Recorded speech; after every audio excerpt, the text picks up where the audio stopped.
What's going on, guys? Welcome back to episode 7 of the Rizq Podcast. Today on the Rizq Podcast, we've got Adnan Ebrahim. Adnan is the CEO and co-founder of Car Throttle, an organization which has over 8 million followers on different distribution channels like YouTube, Facebook, and Instagram, and someone who has achieved this success at a very young age. So today I just wanted to have the chat with you, Adnan. You're someone who I've known about for quite a while. When I go to Car Throttle on Facebook or whatever, I see all these friends that I have that are following your pages. Yeah, so pretty crazy just to see the kind of second tier links, right? Like that person that likes that person, exactly. That knows that person. Yeah, we've had some weird ones where people in the most random of countries will say, "Oh, what do you do for work?" And they'll go onto the Instagram page and they'll say, I think it was in Jordan the last time it happened, very strangely. Apparently the car scene is massive in Jordan. Yeah. But some guy went onto it and he's like, 5 of my friends here in Amman follow Car Throttle. And actually we ended up having a mini Car Throttle meetup in Jordan just because of the fact that he said to his mates, the guy from Car Throttle here is here. So yeah, madness. No, it's crazy, and I think it's, for me, very inspiring to see kind of the position that you're in right now. Especially with kind of the recent things that have happened with your business as well. The journey that you've been on is almost, you have people they work for a company, then you have people who are business owners or business operators, but you're someone who not only has kind of started a business, but you're kind of now in a position where you're actually back as almost like an employee. So that's an interesting topic that I want to talk about, but to get things started, Adnan, so you were born and raised in Surrey? Yeah, that's right. I was born in Ashford Hospital, which I think is Middlesex, but yeah, southwest London. Ashford. Yeah, shout out Ashford. Big up Ashford. Southwest London, Surrey. Yeah, I've grown up kind of in a little town environment, for the whole of my life, and went to school there. Went to secondary school at Hampton, again Southwest, and then went to university here at UCL, University College London. So I've kind of been like in and around London my whole London boy. Yeah. Top boy. Yeah, I wish. Not yet. Cool. So it started off kind of very normal background. Where did your kind of passions for cars kind of begin? And was cars always kind of what you loved? Was there any other passions that you had at the time that could have been, the business that you're running now? I mean, where did that start for you? Yeah, so I mean, I was always, the official story is I started online when I was 16. Yeah. But I had always had a passion for cars. I wouldn't say I was the biggest car enthusiast, and still compared to some of the members of the team, I'm kind of mid-tier when it comes to how much I know about cars, even, because some of the guys here have insane knowledge on every single kind of car you can imagine. But my cousin was really into cars, and he was into racing, and he had a lot of racing friends, and they used to come around to my house, and he would drive and bring over the most incredible cars, like really rare, like a McLaren F1. Oh wow! You don't kind of see these on the roads, and they're not like your standard Lamborghini. Exactly. Around Knightsbridge, but that kind of ignited my passion for cars. So he would come round, I would hang out with his mates, we'd go on drives, and I got the bug, and I was like, I wanted to consume everything that I could about cars, and so then I'd buy every single issue of Top Gear magazine, and start to consume a lot of content online. And between 16 and 18 I was kind of dabbling online. I had another website called Blogtrepreneur, which I grew and then eventually sold before my 18th birthday. But when I was 18 and I had gone into university, I was like, right, now's the time, because there wasn't anything on social media really for car enthusiasts. YouTube, there was some content. I'd always been into cars, but I'd say it was only when I was at university that I acted on it. Right, okay, cool. So before getting into Car Throttle, you mentioned Blogpreneur. Is it Blogpreneur? Blogtrepreneur. Most awkward name ever to pronounce. Also an awkward domain name to type in as well, but that was back when I was just messing around and registering random. I had so many weird domain names, right? Like I created a forum for golf, because I used to play golf as well, so it's called Chip and Chat. Right, okay. Had another one called golfchum.com. There's loads of domain names, really. But you know what? Like you get started by messing around online, right? Absolutely. Just like doing random crap and seeing what works and what sticks when you throw crap at the wall. Yeah, exactly. So you started this blogtrepreneur, you started these other ventures. I think, as I was kind of alluding to at the beginning, you've had quite a different journey than most people who have businesses, right? So a lot of people will start a business, they'll run it, and it'll either, just kind of slowly close down, or they'll just carry it on and pass it down to their kids. Selling a business is quite a big deal, right? It means that you've started something, you've built something to a point that it's become valuable for someone else to then pay you for.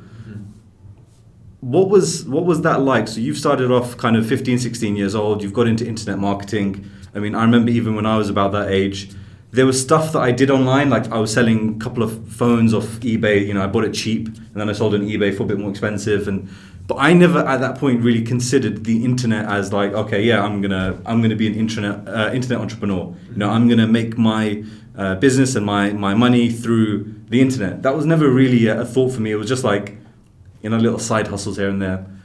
How did you kind of get to the point where you're like, well, I'm building forums and I'm building websites and I've built this blogtrepreneur, and you stuck with it and you built it to that point? So, I mean, why did you have those thoughts? Couple of reasons. You did well with it, but where did it come from? Yeah, I mean, firstly, when you're in that kind of going to school every day, my mind has always been, and I don't know how this happened, whether it's kind of natural nature, yeah. And to be fair, my parents are quite enterprising. My dad, even though he's a dentist, he set up his own dental practice, and he had a business. And I was, I would help him with. I remember having to do like bookkeeping for my dad. And I was on like this first computer, just entering in like receipt book stubs. So he used to pay us, I think it was like £1 per fat checkbook. That would take me like ages to do. And then my mum launched her own jewelry business, and she still has her jewelry business called Roxana Jewelry. So they've both been quite business minded, and I think that probably got passed on to me. So I remember at school, before the internet, I was selling these like rubber wristbands. I heard the story. And I was, hustling these wristbands essentially at school because I just saw an opportunity to do it. And it wasn't necessarily something that I was like, I want to do business. It was just saw an opportunity, let's mess around, go down to sports soccer, buy these wristbands, sell them at school. And then clearly the opportunity was actually more around selling them online, and that's when I started the eBay store as well. But really, I guess the inspiration behind it was just seeing an opportunity. And I think that's probably carried on through into my 20s, which is seeing the opportunity. Right. Not even when Car Throttle was created and born, but as you know, there's you can have a goal of where you want to get to, but the journey isn't a straight line. Absolutely, yeah. The journey is up and it's down and it's backwards, and then you go accelerate a bit, you take 5 steps back and you keep going, and eventually you get there. And along the way you have to make a lot of decisions about what's the right idea, where's the opportunity in order to get to that goal.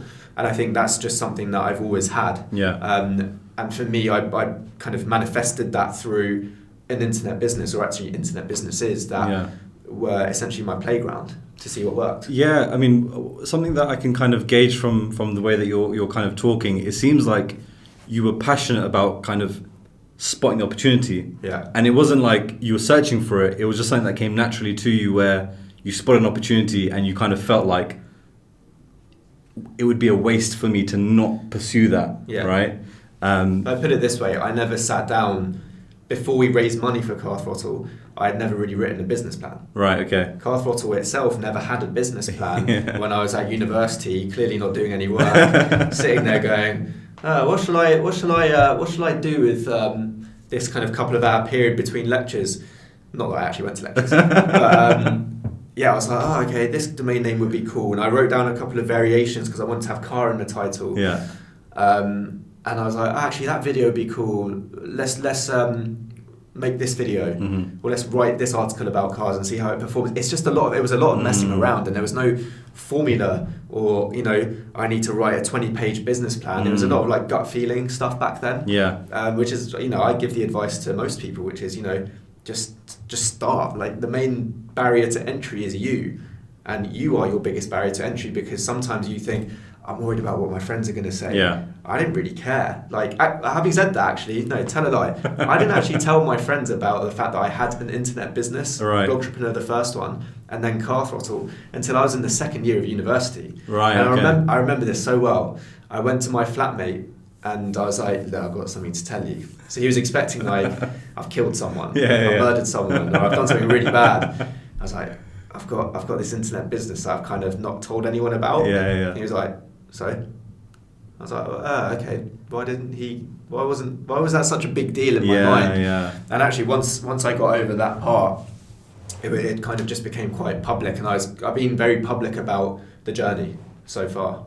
Yeah, and I think that's it's interesting because even my journey doing these podcasts and stuff, it's almost like, shall I send it to this person? Mm-hmm. Because you don't know what they're going to respond like. You don't know if they're going to respond positively, negatively. You don't know if they're going to feel a certain type of way that they've seen you do something. And, you know, a lot of people think, well, he's done something and I'm not doing something, so I don't want that person to be doing that. Yeah. You know what I mean? Yeah. So I completely understand where you're coming from in the sense of like, you just want to protect almost like your ambitions and you want to protect your drive from the influences of negative people, right? Mm-hmm. Not that they're negative, but they might have a negative reaction to knowing this. And also when you've just started, and I don't know how you felt with, let's say, like comments down below on YouTube, leave some nice ones, please. But when you're just starting out, the negative comments really overpower the positive ones. And for every 10 positive comments you might get one negative one, and that's the one that you hold on to in your mind because that's the one that winds you up and makes you feel angry. And for sure that happened to us in the early days as well. When we were, a couple of years into Car Throttle, we had people on Twitter, people from the industry calling us out, people in comments saying, what was this? And it does hit you quite hard because you're not at that stage yet where you've got 1 million followers to go, you know what, screw you don't know what you're talking about. We only had 100 subscribers and probably half of them were just my mates sympathy liking on YouTube. So for sure, I know that feeling of not wanting to put yourself out there, but it's also the biggest thing that prevents you from getting forward because that's almost like an ego-driven decision rather than a logical, rational decision, which is, can I get as many people as possible to give me feedback so that I can get to a point where I've improved it enough that it then flies? Yeah. So just kind of taking a step back from Car Throttle, I just wanted to kind of understand the Blogtrepreneur, the point at which, for example, so you must have been probably 16 or 17 when you started the website, and this is your spare time, once you've come back from school, you're now going onto your computer and writing blogs about entrepreneurship. Yeah. That is an unusual thing to do for most 16 and 17-year-old kids, right? Most people would be out with their friends, playing football or whatever it might be, right? Going for cruises. Who knows, right? Hopefully not when they're 16. That means that they're not got a license yet. I don't know how they do that. I know what you mean. Yeah, exactly. But so without breaking the law, there's other things that you could have been doing, right? And I think you kind of spending that time by yourself writing those. Did you ever feel like you missed out on anything? No, I think and if you look at how that kind of that daily structure was there. So I'd get back home at, let's say, like 3 or 4 o'clock. And the standard thing to do back then, it's probably changed a lot now, it's showing my age, but like news round was on with Lizo. Standard Man like Lizo. And then like Neighbours would be on after straight that. away, 5:35. Hollyoaks, Simpson on Channel 4. Yeah, exactly. You just and so what I was initially doing was doing that old routine, and then you'd like maybe have some homework and you'd go out and see mates. But then you've got that couple of hours where you're like, I could just watch TV or I could actually go and like do something. But it's weird. It was never about the doing. It was more, I was just curious. A lot of this is just curiosity. So I was on the line because back then it was like dial-up had just given way to broadband. So you no longer had to share the line with your parents who wanted to make a call.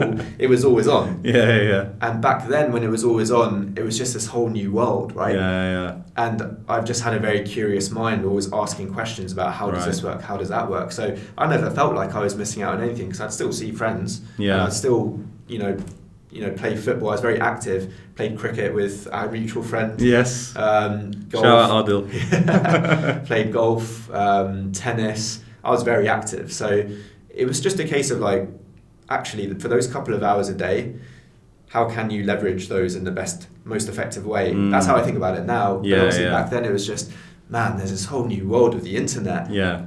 And again, showing my age, but you know when you'd download music? Yeah.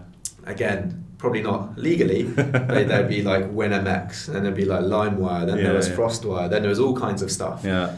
Even that was like just the wild west of the internet, Napster. And initially it would take, I remember it took 2 days to download like a 5 meg song because it was on it's a Windows 3.1, first ever machine that I had. And yeah, it was just like, wow, you can download a song from the internet? This is madness. Wow, you can register a domain name and have my own section of the web for me? This is madness. Wow, I can put an AdSense block on that page and make 2 cents a day? Man, that's unreal. You can actually make money from this. It's real money. It gets deposited as a check. Crazy, right? So that excited me.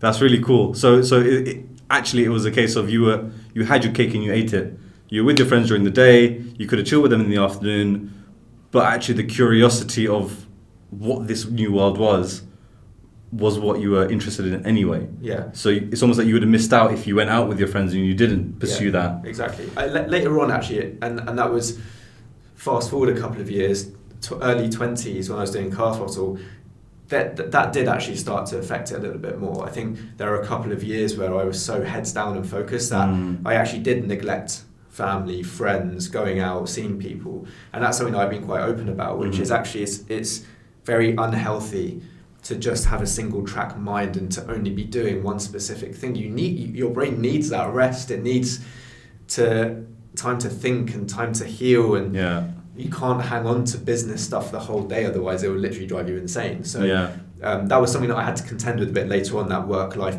balance. Yeah, absolutely. That's interesting because a lot of people start a business because of the stresses of working for someone else, and actually when you're working for yourself, it's almost like there's even more stress because you're not getting paid from 9 to 5.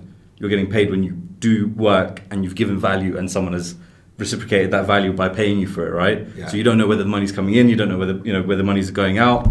So actually it's a lot more stressful than working in a job where you just turn up, you do your job, and you leave at the end of the day, and at the end of the month you get your paycheck. So actually having that support system as an entrepreneur was something that you kind of had the little gap in terms of reaching out to other people, but that's massively important in that journey as well. So how was it for you then, kind of just touching upon that point in terms of like your stress levels and stuff like that? Because it seems up until Car Throttle, it was very much just having fun and just kind of seeing what was happening. The exit, by the way, the Blogtrepreneur exit, like how did that come about actually, just before we move on to Car Throttle? Yeah, sure. So there are 2 guys based in the States who I'd never met. I never met actually anyone that I was talking to back then. Actually, it was only later on that I actually met one of these guys at a conference. Right. But they owned this big network of sites. It was called Young Entrepreneur Incorporated. And they owned the forum youngentrepreneur.com, where I would go to every single day just to see what was going on. Yeah. And various other sites.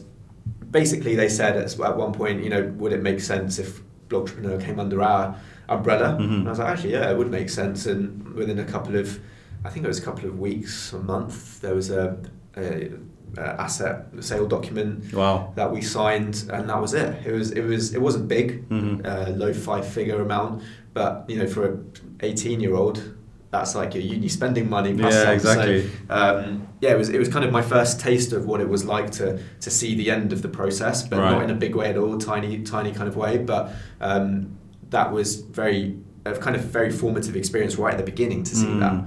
That's what happened with that site, and then it still exists to this day, blogtrepreneur.com. I went to it. It doesn't look like it's been updated since you sold it. No, I think it was running for a couple of years. Okay. It's kind of like a memory machine because some of those articles still exist from when I wrote them way back in the day. So actually I can go back and it's so weird to see what you wrote as a 17-year-old. Yeah. The way I typed, I mean, it's pretty embarrassing, really. But just it's like a time machine. Yeah, exactly. And so that exit then, that wasn't something that you were ever kind of planning and thinking about it was happening. So when it did come through, was anyone that you kind of reached out to for advice or mentorship about how do I deal with this, or was it quite like, well, I've got a document in front of me, makes sense, and I'm going to sign it and sell it? That's a really good question. I can't even remember who I used as like legal counselling. Did I use anyone? I honestly can't remember even. Actually, no, tell a lie. I think my parents had to sign it because at that point I wasn't 18 yet. Yeah. So I think my dad had to sign that document on my behalf, and at that point he just helped look over it. But it was very basic. It was just a very basic agreement. How were they when they saw this document that you're selling a company? I think they were just a bit confused because prior to that, the only time they had seen me doing business was after the wristbands. I tried to go into like electronics. All right, okay. And I tried to buy some off Alibaba from some dodgy Indian man, and he essentially sent me this box of MP3 players instead of iPods, which they were supposed to be. Right. Okay. And I lost all my money and then a bit of my dad's money as well. Right. He was really cool with it. He was like, learning experience, learn from it. But up until that point, they just thought that I wasn't really doing anything. I was just messing around on the internet. So I think when they saw that, they were like, okay, this is a bit bizarre. Like, what on earth were you selling? What is a website? What is internet marketing? So I think it was more just surprise and shock. And I think as that became Car Throttle, and as I then graduated and moved back at home, it was the same thing again, which was, I don't get it. You just got a degree. Why are you back at home? And why are you online and doing this website? And it wasn't until we started getting manufacturers sending us cars that it became real. And so at university, then you've joined university. Did you ever feel like, well, I don't need to go to university. Like, I'm killing it. Like, I can just do this. I can multiply this, do this over and over again. Did you have that drive to go to university yourself, or was that more kind of, societal pressures and kind of cultural pressures of get a degree, get a job, buy a get a house and mortgage, and then kind of chill till you're 65 doing that, Was that kind of the plan for you? No, I really wanted to get into the world of finance. Right, okay. So even though I had already gone through that experience with the website, because it was kind of a part-time thing, and back then I still wasn't full-time entrepreneurship, this is what I want to be doing, I was like, that was cool, let's now do the real thing and go and get a degree and go into, I wanted to work in sales and trading at a bank. God knows why, but I thought that was like the cool career choice. So I was like, right, economics, that's what I'm going to study at university. So managed to get into UCL for economics. And at that point, I'd say even if it was second year, maybe third year, that I was still gunning for a career in finance. I did an internship in second year. And how big was Car Throttle at this time? Tiny. I mean, Car Throttle, when we launched it in January 2009, so then second year would have been 2010. We were probably doing like a couple of hundred unique users a day. Probably exclusively from search engine traffic. So we were writing articles like the new Lamborghini at Geneva Auto Show. And actually I remember in my end of second year, myself and this guy called Ed, who was my friend from school, we actually went to the Geneva Auto Show. And that is one of like the biggest car shows that there is. Like the halls themselves are like a mile from one end to the other, and it was so overwhelming. We stayed in some like crappy hotel on the outskirts of Geneva.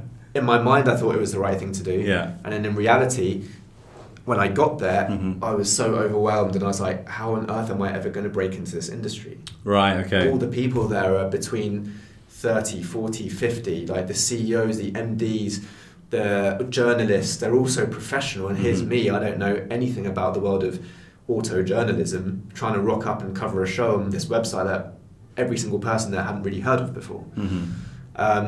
So that was hard, and I think that was when I had to really evaluate whether post-university that was something I wanted to do. Yeah.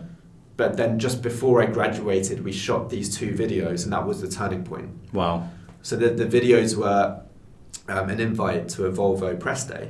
So we're starting to get some traffic. I think one of the Volvo clients must have seen us on some list, some top 1,000 blogs in the UK list, had some traffic, and they sent me an invite to drive the Volvo S60R design and V60R design. Still remember it? Still remember it. I still remember the launch to this day because I got that invite, and Ed, this guy from school, I said, I'm pretty sure I remember you shot some video, didn't you? He's like, yeah. I was like, could you come with me to this launch and help me create a 3 or 4 minute review of this Volvo? He was like, yeah, but I don't have a camera. So at that point, again, a couple of, like, some savings from the previous sale of the business, and Car Throttle had some advertising revenue then that was creeping in. I went to PC World. We bought this crappy Panasonic flip out camera. So it's SD600. I don't know why I remember the model name, but I just remember it. And we arrived at this event. Now, it was the same thing. These journalists that were there, and they were like 30, 40 TV broadcasts. They come in with their massive big cameras. And there was us with this like little flip out camera. So it was almost like camera envy. I was like comparing my size with their size. And I was like, oh man. But we spent a day, shot these 2 videos. The first one got 60,000 views in the first month. The second one got like 80,000 views in the first month on YouTube. That's crazy. Which was nuts, right? And I didn't know how to promote a video. It just got picked up. Right. Probably because people were searching for that car, and on YouTube search we were coming up because there was literally nothing else. So it was a new car that was getting released. You've now done the video for it. So kind of the timing of that is what helped it to propel it. Yeah. And no one else was doing a video for YouTube specifically. They were doing either TV, distributed on TV, or a written piece, either online or in a magazine. So that was the Kickstarter, and at that point I was like, there's something here. I don't know exactly what it is, but if that many people have watched my crappy review of this car, and I probably did it no service whatsoever, but there were some cool shots in there. We had a suction mount that we bought. We stuck it on the side of the car and had it around the wheels, and that's cool. And I sat with Ed and edited the whole thing with him because that's my passion. I love the video side, but that was when I thought that there was something there. So why did you choose to go onto YouTube then as a platform? Because you've come from a blogging kind of background. That's what is big. You know, back in those days, bloggers were like the cream of the crop in terms of internet marketing. And then you've got these big organizations, I'm guessing like BBC and whoever else were there with their huge cameras, and they're obviously going to put it onto their own channel. Was it a case of you saw an opportunity with video, or was it just that you liked YouTube as a platform and you just wanted to put it up there? Like, why did you choose that? Definitely the second one. I was consuming every single car video there was on YouTube. Right. And at that point, there were like thousands. Right. Compared to today, when there are literally hundreds of millions, right? So there are a couple of channels that I would subscribe to. Car Advice, which was like an Australian channel. Top Gear would basically post recuts of the TV shows. They wouldn't make any made-for-YouTube content. You had some of the older magazines. Evo here were publishing content, really nice, beautiful content. But that was it. I mean, there were a handful of others. There was no influencer yet. Influencers didn't exist back then. There were no other video bloggers. They didn't exist. And so I was an avid consumer of YouTube, and there wasn't anything for me. So I was like, right, if I existed for me, can I scratch my own back rather, and create a channel for people like me? Young millennials, for want of a better word, that are consuming content on YouTube, but also increasingly on mobile phones. And as 3G started to take off, people were getting data enough that they didn't mind actually just watching videos on their phone. And there was nowhere to do that. And on YouTube, clearly a growing platform, but not enough car content. And that was kind of, in my mind, the reason of being there. Right, okay. So again, it's just that opportunity was there. Like, why is no one else doing this? No one's doing it, I'm going to do it. Cool. So now you've graduated now, so you've left university, and the whole time you're sitting there at university working on this, but at the same time you're also focusing on getting a job in investment banking or trading or whatever it is in the finance world. So now you've left university and you dove straight into Car Throttle, or did you work in a company for a period of time and then you thought, this isn't for me? What happened after university? Man, straight after I graduated, I started full time. So in my mind, I gave myself 1 year. Okay. And I said, in this 1 year, I need to at least earn a living to be able to do this full time. And if at 1 year's mark, I'm not earning enough to sustain this and I'm not seeing the growth in this, then I'll go and get a job. Because thankfully I had the piece of paper that said I got a degree. And that was the ultimate backup, right? Very fortunate to have that backup. Absolutely, yeah. But that was a backup. So I pegged the goal at, I think it was £2,000 a month. that I'd have to make from ad Right, revenue. okay. This was like top line. So minus all the costs, I don't know what it would be. Yeah. But that was the goal. First month, cool. I think I probably did like $1,000. Mm-hmm. Website traffic, I think back then it was like 20,000, 30,000 uniques a month. In your first month? This was after university. Post-graduating? Yeah, so maybe the site had been going for like 2.5 years. Right, okay. Then the second month, slight increase. Third month, slight increase. Fourth month, slight increase. By about month number 5, 6, this was like December time, it was starting to stagnate. Right. Selling ads, stagnating. And I very clearly remember, I wonder if I still have this notebook, I wrote down where I was at. So I was like, right, current traffic levels X, current amount of earnings X. How do I feel about this? Don't know really, I think I might sack this off.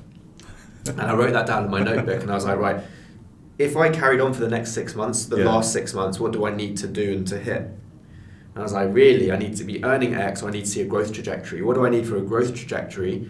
I either need like some investor to believe in this idea so that we can hire people and really start to take off. Yeah. Or I need the traffic to just start to explode on its own. Clearly, that was never going to happen. So around, I think it was March or April time, the kind of 8 months after graduating, I was like, you know what? Screw it. Let's see if there's an investor out there who likes this concept, that thinks that this could be as big as Top Gear, and that was kind of the mindset, and see what they think. But I didn't know any investors. And the classic case is, actually, if you're not from that community, and you know, my dad isn't like some rich finance businessman that knows this and that, he's a dentist. Like he didn't have that community. Yeah. So I was like, screw it, I'll just cold email them, which is what everyone tells you never to do. Yeah. Never go in with a cold email, always have a warm introduction in the middle. Yeah. But I didn't have that. So I was like, cold email it is. So there was this firm called Passion Capital that I had been a big fan of. The startups that they were investing in London were really like cool, cutting edge startups, tech focused. So you had a passion then for kind of VC and investment at that point anyway. If you're following a business like this and you're seeing the type of companies that they're investing into, you must have had that interest about that world of investment and VC. Yeah, I think private equity, it right? had followed on from the Blogtrepreneur journey, which was learning about internet marketing. I became like an avid reader of like TechCrunch. Right, okay. All of those tech blogs, because I just wanted to be in the loop. And so this was when RSS technology was around, which was essentially your feed reader. So I'd have a feed reader and I would subscribe to about 100 blogs. And these were everyone from like, there was this guy called Darren Rouse who had this website called ProBlogger, or Yaro Starak. And Yaro, I'm actually on his podcast next week. Oh, nice. And the reason why he's important was because he interviewed a guy called Alborz Fala, who was the owner of Car Advice. Right, okay. And I was a big fan of Car Advice, so I listened to back in the day, and he interviewed him. I was like, damn, this could really be something. Yeah. But that's how I'd keep on top of the tech news, and in doing so, it wasn't just car news, but it was tech news as well. So I was kind of following both internet and business and automotive. Right, okay. So that when it came to the crunch, I was already in the scene, or I wasn't known in the scene. Yeah. But I knew generally how to... Who the players were. Yeah. And I knew that actually VC was a thing. Yeah. And I knew roughly how it worked, but never really had any concrete examples. And I knew that was kind of one of the only ways that this would have worked, because without, just by surviving off the ad revenue, I couldn't hire anyone. It wasn't growing that quickly, and it would have just been real slow growth for like 5 years, and that just wasn't for me. So you've gone from kind of leaving university, giving yourself a year deadline to get $2,000 a month to get to that point, and within 6 months you're now at a point where you're like, well, let me get some investment in now. Yeah. So I'm guessing that your mind's made up at this point, right? Yeah, my mind was made up in terms of, if this investment doesn't happen, then this is the end. Right. Okay. But it was made up that was the approach I wanted to take. Okay. In the meantime, we'd see what happens, and if Car Throttle suddenly managed to explode, amazing. But that was unlikely to happen.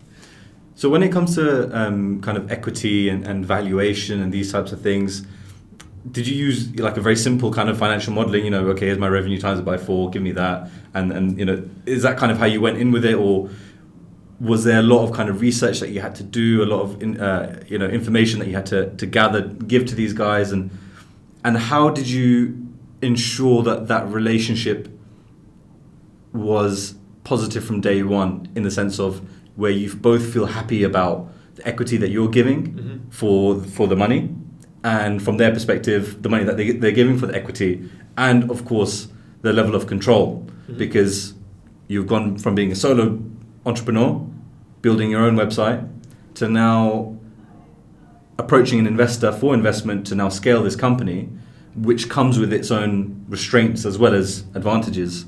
So how did you manage all of those different aspects within that sale, or within that kind of fundraise? Yeah, I mean, so I was lucky because Passion Capital were also very well known for being founder friendly. Okay. And they invested and are investing in a lot of young first-time founders. Right. And clearly their reputation is something that they care about. And so when I first cold emailed Stefan, who is the main partner, I don't know whether it was like complete fluke or luck, because he's a busy guy. He replied back to my email in like 10 minutes to say, cool, let's have a coffee. Yeah. I don't know how that happened, like whatever you want to call it. When I went in for that meeting, they're very transparent. And that was the lucky thing, because I chose a VC who really offered me money, gave me an offer in terms of what the equity was going to look like, went away, a bit of negotiation back and forth, and bearing in mind, really for me, it was never about the valuation, really. What you really learn later on is that you can give away as much as you want or as little as you want. You can be super aggressive or super generous. You can care a lot and you can't care a lot. The only thing that matters in the VC game are your binary wins. It's either going to be a success or it's not. The not successes are 95% of any VC's portfolio. Unfortunately, it's just a numbers game. 95% of startups that raise money will fail. 3% will break even and 2% will go on to be your Facebook, or in the UK, your Monzo, TransferWise. So for me, it wasn't about that. Okay. For me, it was actually just getting the right people in. And the fact that they gave me a term sheet and an offer for me was already the win. And I was so excited the day that Eileen, who sits on sat on my board up until the point we got acquired, when she emailed to say, cool, we're going to press forward and give you a term sheet. That for me was like, oh my God, I've made it. I've made it, man. Like, it wasn't a lot of money, but I was like, I've made it. This is it. Yeah. Clearly, raising money is not the end game. That's the start. Yeah, so exactly. You raise money, that's like, it's almost nothing to celebrate. Because now you're like, now I have to deliver. Yeah, exactly. I have to put some numbers on the table. And as soon as we raised that money, I was able to hire my first proper guy. Now, Alex, who some of you might know if you follow the Car Throttle YouTube channel, he's now the main presenter. He's the face of the Car Throttle channel. And he was working at Autocar magazine as a news reporter. And I'd met him on a couple of the launches I had started to go on. And he was a cool guy. We'd always gotten well, had a chat. And I was like, you know what, maybe you should start like contributing to the website, freelance, sending some articles. He's like, that sounds good. And I saw him at Goodwood, and again I was like, what do you think? Should we carry on doing this thing? And he was like, I'm thinking of leaving Autocar. Like, is there something like more full time for me at CT? Because I like the concept, and you guys are super early. And I was like, actually, you know what? Once we complete this fundraise, there might be an opportunity for me to hire you full time. Now, clearly, I had no idea about hiring an employee, right? Like, how would you? I was 21. He was older. I remind him of this regularly. He's an old man, but he was like 6 years older. And already I was like, how do I even manage someone that's older than me? How can they take me seriously? How can I even do the contract? Blah, blah, blah, blah, blah. Thankfully, the Passion Capital helped us with the first employment contracts. We had lawyers, so after we raised the money, we were able to spend a bit of money on legal advice. And he joined. And kind of after that, the rest kind of was history, because he was the guy that's still here with me to this day that really just found that magic. On YouTube at least, and then later on Facebook it was Gabor, who's my COO, who found the magic on Facebook, and then combined we just found the magic, and that was it. Like it was very early on in 2013 that it just went poof, like it literally just like exploded. So that was almost the what do they call it, almost like the tipping point. Was 2013 then, right? 2013. So this is a year or two after Passion Capital came and got involved. About a year after. About a year afterwards. About a year after we were able to then... So we were writing these articles on the site, making some video content. Video content wasn't really doing very well. It was some weird crap that we were producing, actually, like music, like rap videos about cars. Right, okay. If anyone ever... Were you rapping? I was rapping, yeah. You're rapping? Yeah, it was horrific. I need to find this. You can find it. If you actually I'm just going to give you a hint right now, but if you filter on our YouTube channel and search by oldest first... Right, okay. You can see a lot of that early stage stuff. We removed a couple of bits like a couple of years ago because we were like, this is too weird. Like, there was some weird stuff in there. But yeah, it wasn't banging. It wasn't working. We were getting tens of thousands of views instead of like that initial pop that we had. We were just not hitting the spot. What is it that we're missing? And it was a mixture of both content and actually the distribution part. And at this point, Facebook pages had become a thing. And there were these meme pages that existed. And there was this one memes page called Car Memes, right, which is essentially like your lad Bible for car fans. And Alex got in touch with this guy, Gabor, and we said, right, if we pay you, I think it was like £5 or £10 for a link from that page to our website, we're curious as to how much traffic you can send us. Posted the first link. Within a minute, the website crashed. We're like, that's weird. There must be an error. Got the website back up and running. Second link. Within a minute, website crashed. Looked at the analytics. There was like thousands of concurrent users coming from Facebook to that article about the concept of the new Toyota Supra or whatever it was. Yeah. So we're like, what the hell? Like, Facebook, this is mental. Like, how do we get in on this? Started paying for links every time. Huge burst of traffic. Our traffic started going from like 1,000 unique users a day to 10,000 unique users a day. We went from 30,000, 50,000 unique users a month to like 500,000 unique users a month. And we were like, we need to start acquiring these pages. We need to start building out our distribution network. So Gabor was a student in Bristol. Right. Met him, seemed like a real cool guy. And we were like, let's make an offer for your page. And after you finish university, why don't you come work for us? And thankfully he said yes. And again, he's stayed with us to this day. And that power of Facebook allowed us to then, when we found the formula on YouTube, and there were a couple of things that we made, that we went into this listicle format. We had this meme reaction edit of an interview with Roman Grosjean, which was the first that performed quite well in a short space of time. But then there was this video that we released called 10 Things You Don't Know About the Honda S2000. Right, okay. With a combination of Facebook linking to that YouTube video, that got like 100,000 views very, very quickly. And our subscribers went from like 1,000 to like 5,000. From 5,000 to 10,000. 10,000 was then like a very quick 100K. Right, okay. So within 2013 to 2014, we went from about 100,000 Facebook fans to 1 million Facebook fans. Wow. We went from about 10,000 YouTube subscribers to 100,000 YouTube subscribers to 200, 300. And then we just settled into the rhythm. We found the content that people wanted to watch. And we started producing. And again, kind of touching on something that you mentioned earlier, this is the period of time now where you're actually deep into Car Throttle to the point where almost you're putting yourself into a shell now, right? And you're just getting your head down, you're working, and you're not really paying too much attention to your own kind of well-being in that sense, right? Yeah. So kind of retrospectively looking at that, do you think that those sacrifices that you made of just working and not seeing friends and not seeing family and probably not even talking to them about the stresses that you have, would you say that that's worth it now, where we are today, or would you still say that you could have achieved it a different way? I would never do anything differently. I think, no regrets, right? Like what's happened has happened, and there's no way of changing it. Would I do the same thing if I started it today? Me as a 29-year-old starting today? No. Okay. It's unsustainable.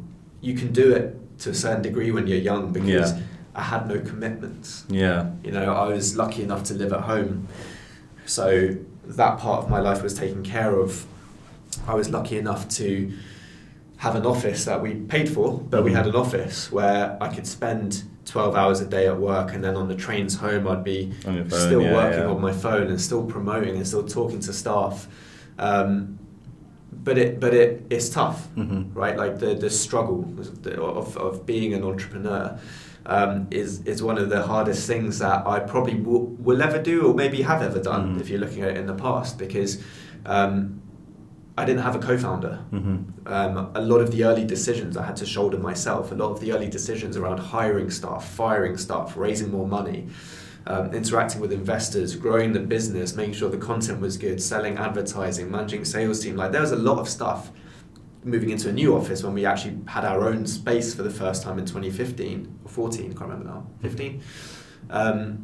There's a lot of pressure. Yeah. And there was so much to do in the working day that I didn't really have time to do it. And actually at that point I was like, well, what would Mark Zuckerberg do? Would he take a break? Nah, so why am I taking a break?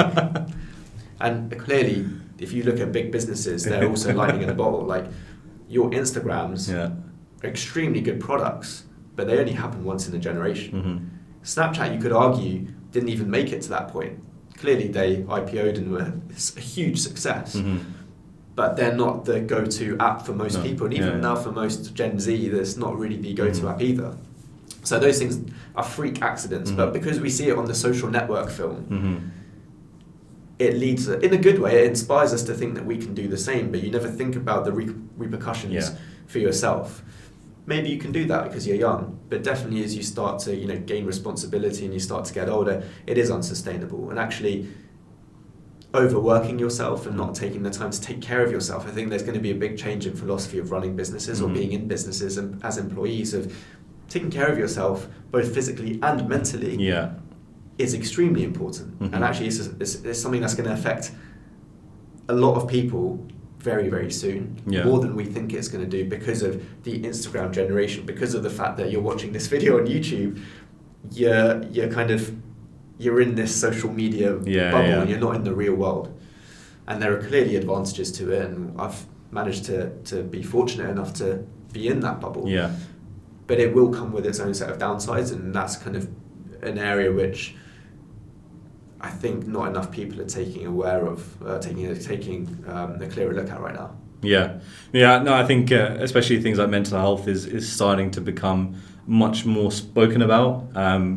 But I mean, I think there's a lot of traditional businesses that just don't really care, and it's in more the kind of the startup and the tech world where organizations are starting to realize that actually no, we need to care for our employees from a well-being perspective rather than just have they done their job. And I think that's a very important thing, especially with the new generation coming in, because there's so much opportunity for employment, there's so much opportunity for running your own business that you kind of need to take care of your employees for them to stay, right? 100%, yeah. One thing I noticed when I was walking around here is obviously this is a new building for you guys. So I kind of want to, we've gone on that journey from, selling the wristbands, blogtrepreneur, started Car Throttle. You were then you fundraised with Passion Capital successfully. That kind of was the tipping point in your journey, and things kind of accelerated from that point forward.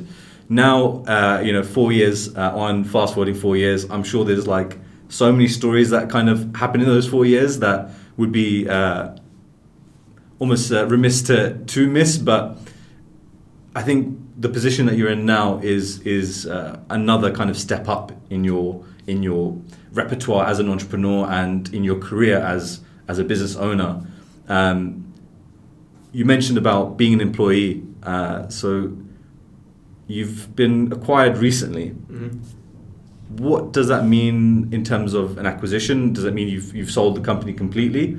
And how has your kind of experience been now of going from being a solo entrepreneur, working in your dorm room at university at Halls, and then you're working kind of at home with your parents, to now you're in a building where, actually just before you were in the building, you were the CEO of an organization with, as you mentioned earlier, 21 people.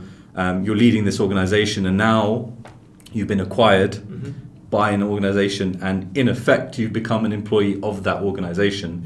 So just to kind of bring us up to speed where we're at today, what was that process and that journey like of being acquired? What does it mean? And how is it as an experience for you to be an employee now, in effect? Yeah. So we got acquired by Dennis Publishing, very well-known publisher in the automotive sphere. They have brands like Evo, Auto Express. We raised money, and we were always on this journey because we wanted to grow and we wanted to be the very best in our industry. And for us, the best is social publishing and also social services as an agency.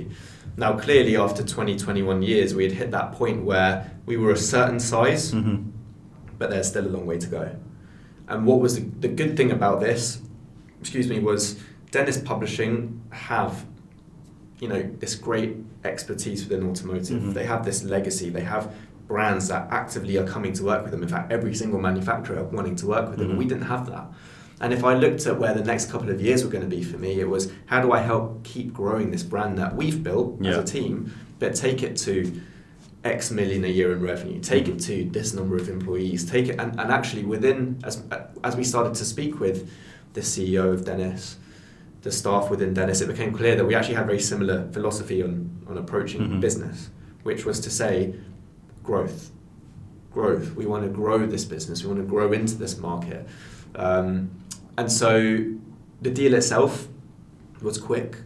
From meeting the team here to completing was 3 months. Wow.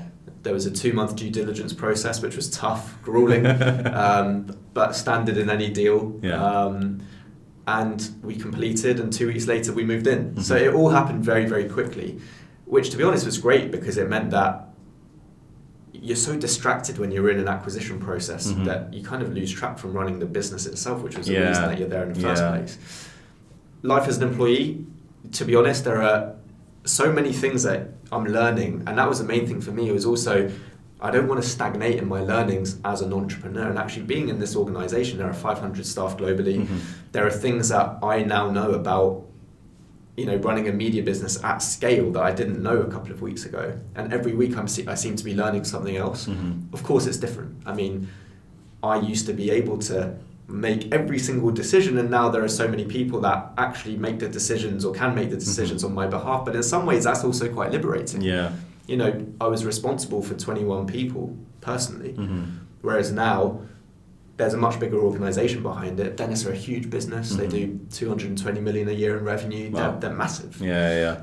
And with that comes its own great things. So it's definitely different, but I like that. It challenges me. It puts me on another set of learnings to achieve, and I think that's always something that I've had in me since I was 16, which is learning. It's just a thirst to learn more about how things work in the world, because it's only when you learn about how things work that you learn also how things don't work, and that's where the opportunities are to fix something. So that's really interesting, and I think it's quite inspiring as well, because it's almost like your motivation for being acquired actually wasn't the monetary side of things. You're almost thinking about your future career as a person, like what am I going to do in 20 years and how am I going to know how to do that? And now that learning has been fast-tracked because you've got all this around you, this environment around you, to be able to get those skills and put them to good use. So I think that's a very, very kind of amazing achievement that you've done. You're kind of like a local lad who now is the CEO and founder of this huge media organization, part of an even bigger media organization. And it sounds like this almost feels like you're still just at the beginning of what you wanted to do. That's the kind of the feeling that I get, because it doesn't feel like you feel bogged down or stressed or you're ending the journey. Or ending the journey, right? It almost seems like we're just going to keep doing this and keep getting bigger. I've heard in other interviews that you've done where you almost want to become an ecosystem for cars, and I think that's going to be quite an amazing step to take. I wish that we had more time to kind of go into that in detail. But I think again we're here in Dennis's offices, so there's probably a lot of work that needs to be done. Just before we end this conversation, just a couple of questions that I think provides a lot of value for the audience that we're trying to reach here. Is, as a Muslim, growing up and now being in business, how has Islam what role has it played in your life? Yeah, I mean, so I grew up in a Muslim family where religion really is at the center point of what we do. I think above all else, we had a brief chat about this before we started rolling.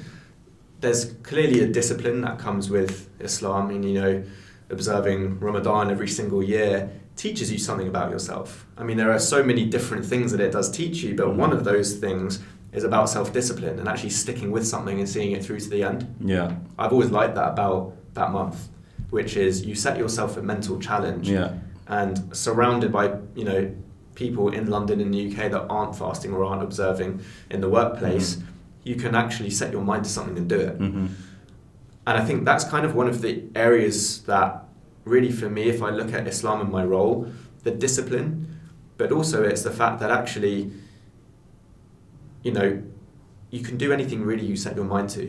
And it's the message that I always tell people, which is you're only really limited by yourself. There'll be people out there that tell you that you can't do things, people that tell you that you shouldn't do things. But realistically, the only person that's stopping you from achieving is you. And too often, I think people are very concerned about external perception, or they're worried, or they're ego-driven, or they're fearful. But actually, when it comes to business, when it comes to a passion, it's often, those passions that grip you, and when they grip you, you shouldn't be afraid to follow your passion. It was something that my university tutor said just before I left university. He said, don't follow the herd, let your passion guide you. Wow. And this was in response to me thinking about the city, right? Don't follow the herd, let your passion guide you. And really, that's just that surely encapsulates everything that you need to know about progression in life, because we're talking about work-life balance and overworking. These days, if you ask me about work-life balance, I'd say, actually, I enjoy my work so much that there doesn't need to be as much of a balance. I like taking care of myself as well, but I'll be in the gym or out with mates and I'll get a message on my phone. I don't care that it's in my time. For me, I'll happily do work all around the clock if I enjoy doing it. So you have to find something you enjoy, and when you do, don't be afraid of going out there and putting yourself out there, because it's only those people that put themselves out there are the people, willing and able to take advantage of an opportunity. Like you can't gain unless you risk. Yeah, absolutely. Relevant to the title of your podcast. That's tied in very well there. The last question that I had for you before we end things is, and this is almost something for yourself in future to kind of look back on, but what advice would you give yourself at the age of 40? So when you're 40 years old, so you're 30 now? 29. 29, right? I'm 30, man. Come on, don't age me. Oh, man, you're lucky. 30 is a deadly one. On that edge, the knife's edge. Enjoy it. So in 11 years' time now, when you're watching this back, what do you want to remind yourself of now that maybe at 40 you may have forgotten and would be useful for you to tell yourself again? The main thing is, not a lot matters. And that's a weird thing to say, but the one thing I remind myself of, whenever there's a situation that's wound me up, whenever there's a situation that, has affected me, or whether there's something that, I'm really anxious or want to get this stuff done, in the grand scheme of things, I'll look back on the last X number of years of CT in the next couple of years. I'll probably just remember the really good stuff. And I'll remember some of the hardships, but I won't remember a lot of the day-to-day stuff. And every time that comes up in my mind, I'm always thinking, actually, it doesn't matter. At the end of the day, not to sound too morbid, but we're all going to die at some point, right? What's the point? Why am I doing this? So I'd say to myself when I'm 40, don't forget why you're doing this. I have a personal goal. Everyone should have a personal goal of what they want to do. I've been very public with my personal goal. I want to make a billion people happy. That's my goal. I don't care how I do it. With Car Throttle, I was lucky. I managed to get up to a point where we were reaching 500 million people a month in video views. So getting close. And that's something that, for me, is my goal. So don't forget the goal, and not much matters other than why you're doing this in the first place. Absolutely. Adnan, thanks so much for your time, bro. Thanks, man. That was a really inspirational interview. And so if anybody wants to kind of get some more of Adnan, you're on Instagram. You've got a personal Instagram. Yeah, Instagram at Adnan R35. If you're into cars, at Car Throttle, pretty much across the platform. And if you message me on Instagram, I respond to messages as well. So he does. Cool. Thanks a lot, guys. I hope you enjoyed this episode. I hope you took a lot of value from it. I'll put all the links below in the description. Make sure you go and check it out. And thanks so much. See you later.